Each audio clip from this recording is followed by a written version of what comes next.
A special presentation of LLBN with archaeologists Dr. Lawrence Garrity and Dr. Doug Clark.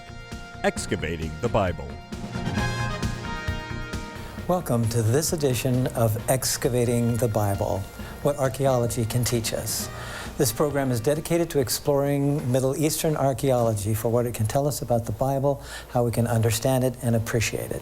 I'm Doug Clark, Director of the Center for Near Eastern Archaeology at La Sierra University in Riverside, California, along with my co-host, Dr. Larry Garrity, who has been in archaeology since the beginning of time. Long history and former president of La Sierra, President Emeritus. And an interest in the Old Testament. We'll be talking a lot about the Old Testament. And our guest is Dr. Kent Bramlett, who is Assistant Professor of Archaeology and the History of Antiquity, also at La Sierra University.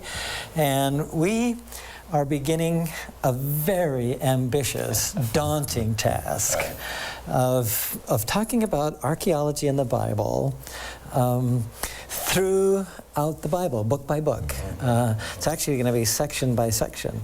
And so this, I think, has great promise. I think when people read the Bible, they'd like to know something about what this passage might, how this passage might be connected with archaeology. And really that's how each of us got into the field of archaeology, I think, is because of our interest in the Bible, our wanting to understand the Bible better. And we saw archaeology as a way of framing that for us. Right. Now, interest in the Old Testament comes from where, Kent? Well, from the time I was very young, really. I was interested in the languages that the Bible was written in and the ancient languages which would provide new windows into that time period. And archaeology is this very physical way of getting back into that time period as well. So all three of us, interest in education in archaeology as well as Bible and Old Testament. And so we begin by thinking about Genesis 1 through 11, which is often called the primeval prologue. It's kind of, I guess we could think about it as kind of prehistory. But let's think about this. I have some questions for you, maybe some definitions. What does that term, primeval prologue, because that's how authors use the term to describe this section. What does that mean? What maybe does it connote to you? And then we're going to get into questions about history and prehistory. And with those are going to come some other terms that we'll talk about later in this particular broadcast. So, primeval prologue, what does that mean? What does that connote to you? We're thinking about the Bible, sacred text, beginning. What does it mean? I think that's what it means to me, is the beginning of things. You know, the story is connected with how we got here and how it happened and when it was and so on. So it goes back before any of us were around. And it really establishes sort of our metaphysical place in space and existence. Everything develops from that standpoint, our relationship with God, with the world, where we're going. I think of the Hebrew term olam, which can mean lots of things. One thing is kind of forever, but it carries the connotation often in the Old Testament of as far as you can imagine or see, either forward in the future or as far as you can see in the past. And so that, I think that captures some of this notion of the primeval prologue. It really is back there. It's for me, it's a very positive connotation. I mean, it's a family, it's a root story. So I think it carries that idea. Now, if we think about that, along with a term that I think shows up more often, at least in literature and probably in conversations, history, prehistory. Talk about the divide between history and prehistory and what makes each of them important. You know, prehistory is before we had writing, to me. That writing is the divide. So if you have access to written records from the time that you're talking about, you can talk about history because you're comparing the various writings that are contemporary. But if you go back before writing existed, then that would be pre-history, because historians think of using documentary sources for their work. And so that means that you can have prehistory basically at any time. It depends on the culture, doesn't it? So New Guinea would be a much more recent right. prehistory, and so forth, depending on the cultures around the world. So, Middle East, primarily how do we think about the sources of beginning of writing so that we can call it history? Well, the Sumerians are the first people to write. Egyptologists will possibly they would like to argue that Egypt is first. It's close. Right. But it seems that the area of Uruk in lower southern Mesopotamia has the earliest extant writing that we know of.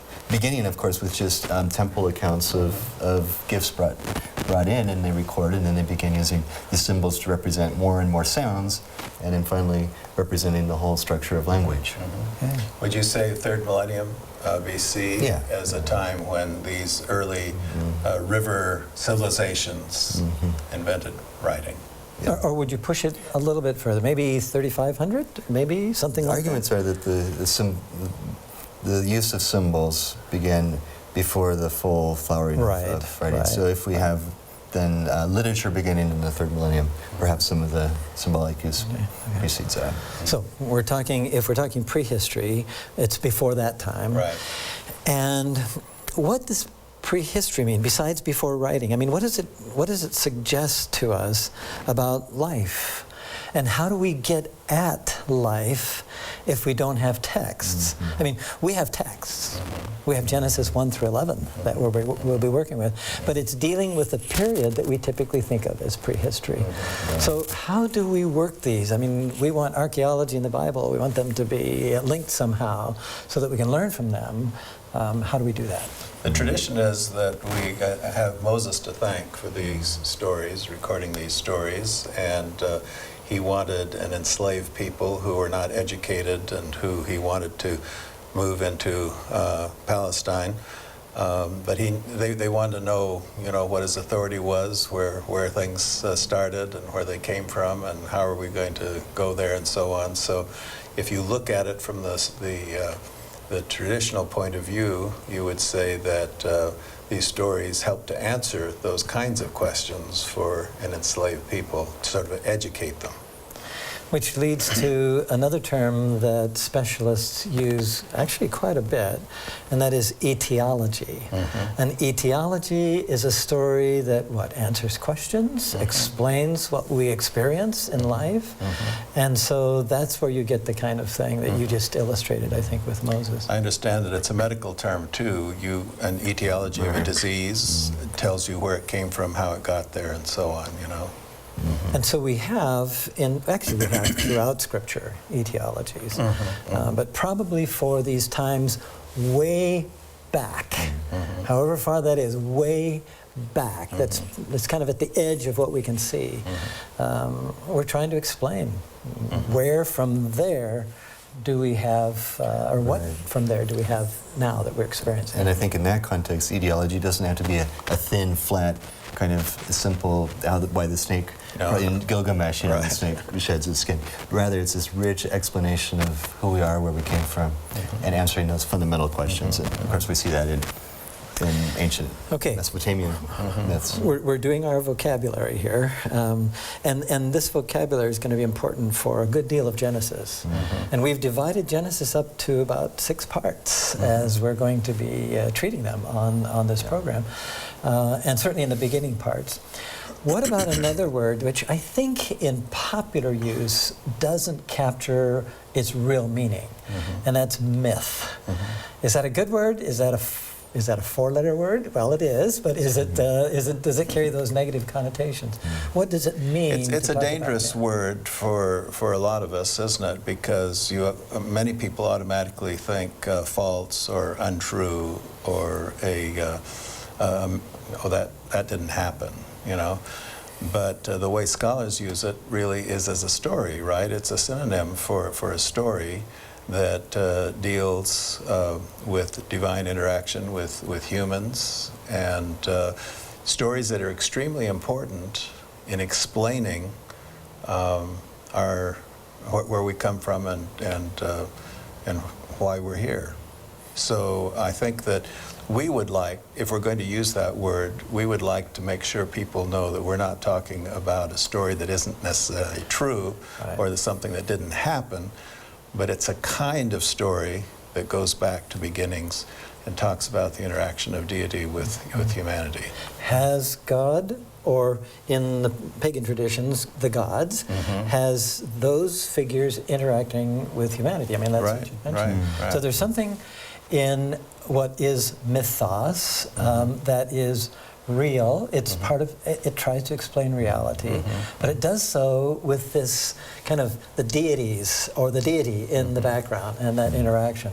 And I think that's a better definition. And it's not that we use that word a lot, but when it does come up, we ought to treat it for its real meaning, not the more popular ain't so meaning. So. Before we look at Genesis 1 through 11 and think about it kind of as a whole, if we date Abraham, because after Genesis 1 through 11, you get into the patriarchs and the matriarchs, and we'll talk about that in some future edition. We date them, what, end of the third millennium, something like that? So can we just say 2000 or something like that? Yeah, many put even a little later, time of Hammurabi. And then what we have at the end of Genesis 1 through 11 is still in the historical period, but it goes back. When you get into the stories of the flood and of creation, we're talking about something that is before, that is out there long before.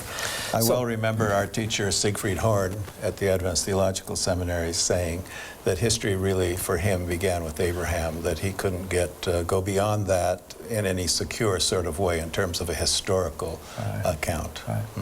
Which then adds credence to the way we're thinking about this. And how do we get at it? Well, if it's prehistory, we don't have any written text, how do we get at it? Let's kind of get at an answer to that by looking at what's in front of us, then let's look at the stories, and then let's ask some more questions about, I mean, even, there's another term, anthropology. We've got to come to that because that's used a lot. So I noticed that you have some of the oldest artifacts that we have at our archaeology center. Right, and that's to illustrate this primeval, this prehistory. So what are these, Kent? Well, these are the ones that Larry is referring to. Wonderful artifacts called hand axes, or more precisely, Acheulean hand axes. But there's a multi-purpose tool. They're the earliest tools we find if we think of stratigraphy and the layers.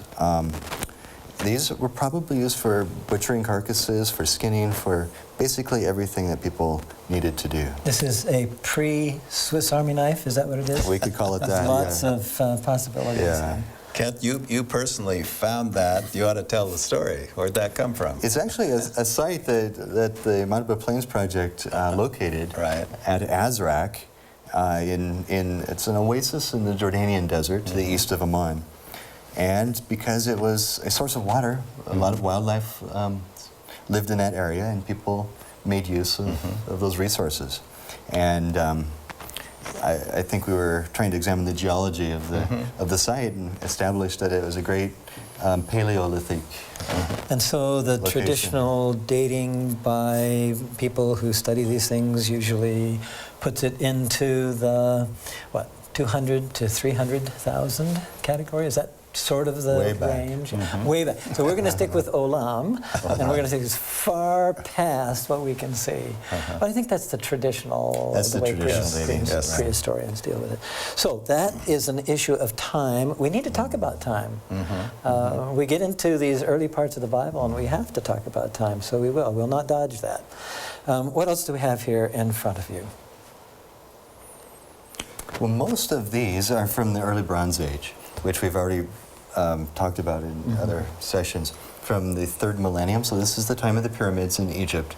But these are mostly from tomb assemblages, and it's a very typical sort of a nice vessel. I mean, it has these really nicely curved sides, made of basalt, very hard volcanic rock. And we're not entirely sure, but they probably had, in the tombs, offerings in them. But you can also imagine using a a mortar to prepare some of the harder spices and whatnot. They look like trumpets, don't they? The end of a trumpet. Yeah, they do. Very flat bases, Right. but yeah. These are actually very beautiful examples. Oh, these are that, spectacular. most museums would give their eye teeth for. You're right. And then I think we have some other stone here, Kent, typically Canaanian or Canaanian blade. Right. So chipped, actually there's a percussion bulb right on the top of it where it's been popped. Once they largely shape it, they would pop it off and then finish the edges.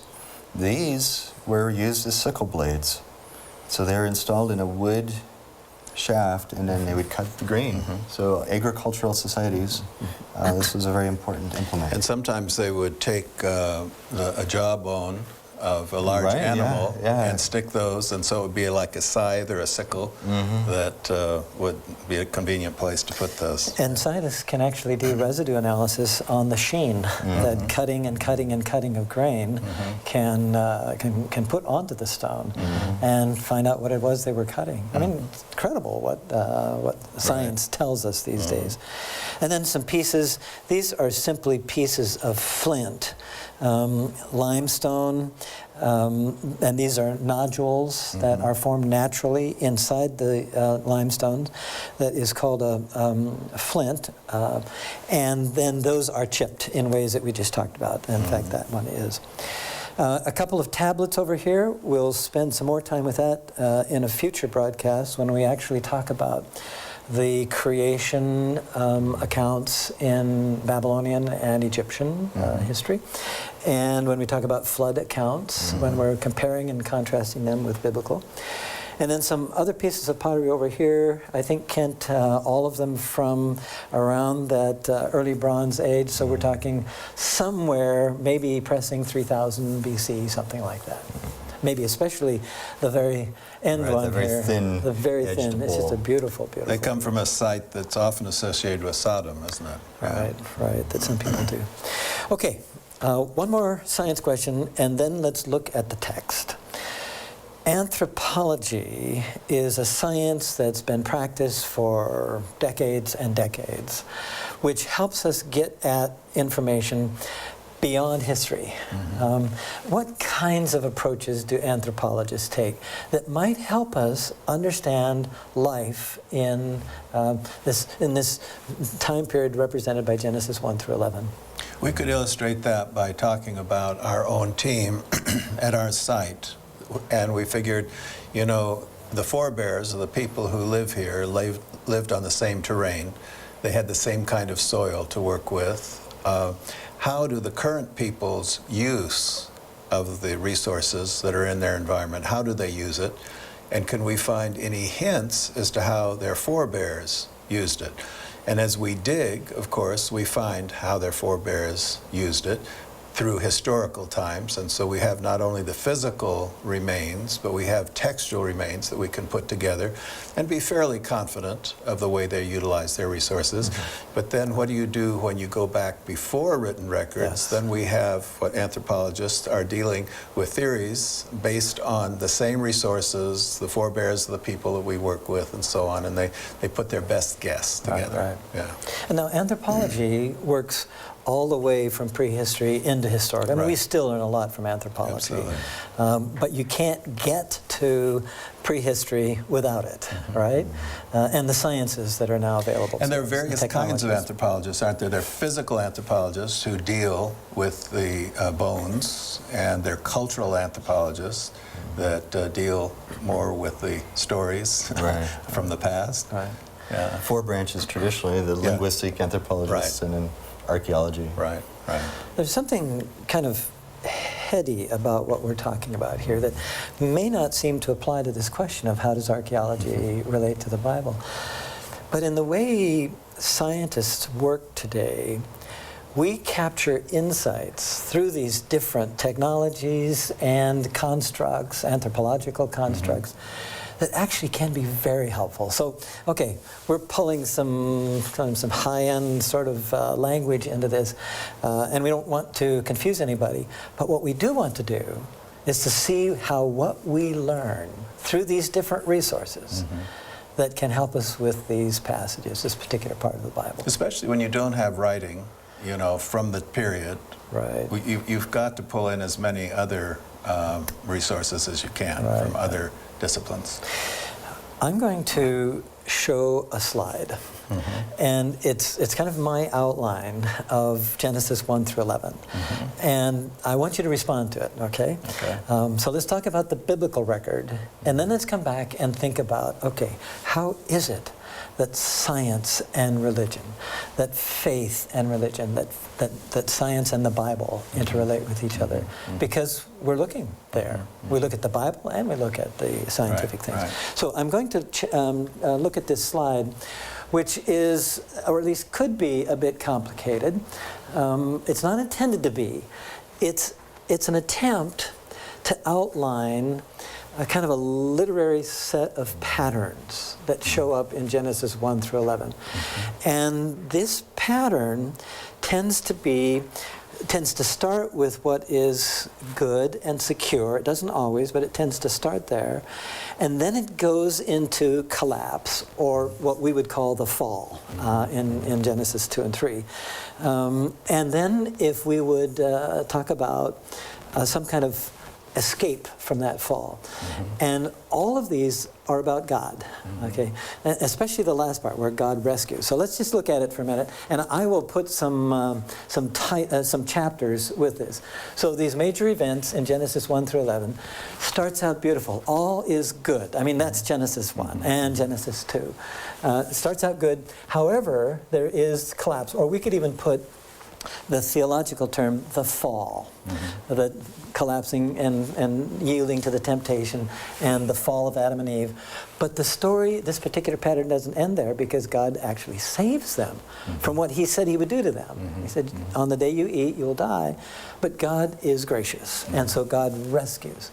Then we get into chapters 4 and following, and you have Cain and Abel, and the conflict that develops, and so the punishment comes to Cain. He has the mark, but he's protected. So God steps in and rescues and protects. We don't have a complete series here. Lamech is the one who claims that people have injured us slightly. We're going to cut off heads. We're going to cut off arms. And so this pride, this arrogance. But we don't have an end to that one. And then when we get to the story, things seem to be going along okay until sin comes in. The punishment is the flood, and then there is rescue. I mean, there's an ark, and there is rescue of Noah and his family. So again, at each of these, at the end of each of these series is a divine intervention. We don't have it here, it stops.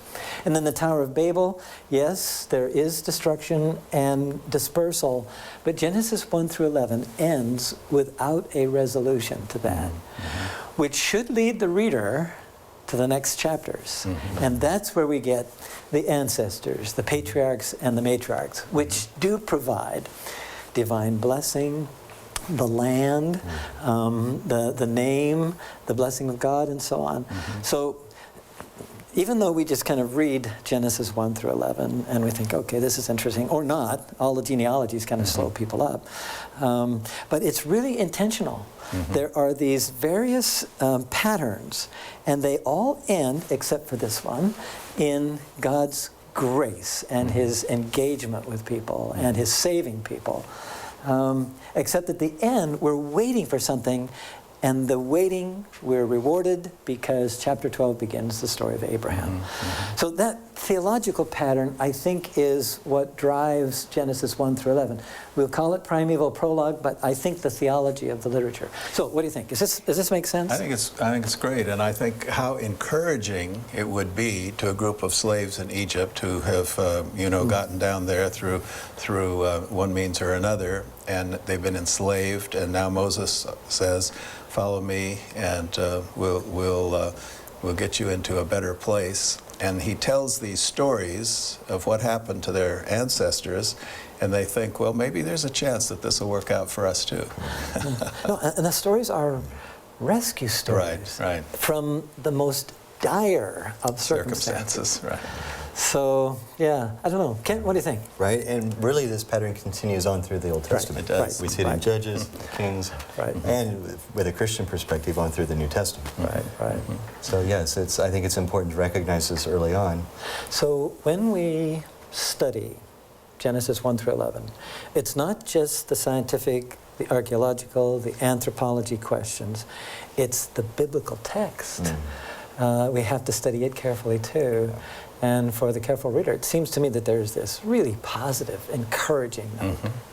The very interesting thing, as we all know, is that the Bible is not the only text that discusses these.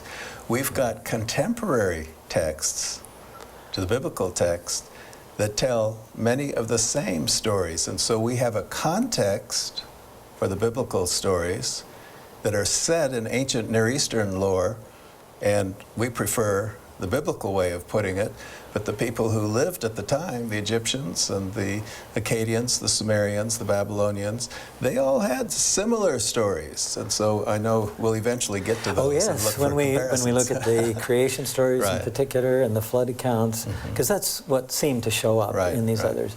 And we want to compare and contrast them and that with them. So in this enterprise that we're beginning, going through the Bible book by book, but now especially in the very beginning chapters, how do we think about and how do we work with the Bible and the science, can we call it that? How do we deal with faith and reason, what we see, what we experience, what we can experiment with?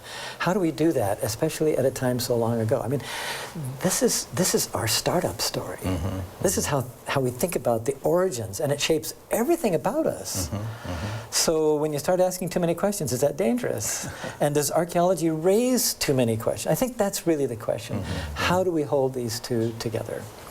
And you know, from our mother's knee, we're told these stories in a certain way, and we picture them and we believe them, and then as we get older and learn that it's a little more complicated, that the texts need to be interpreted, just as science, and that needs to be interpreted. Right.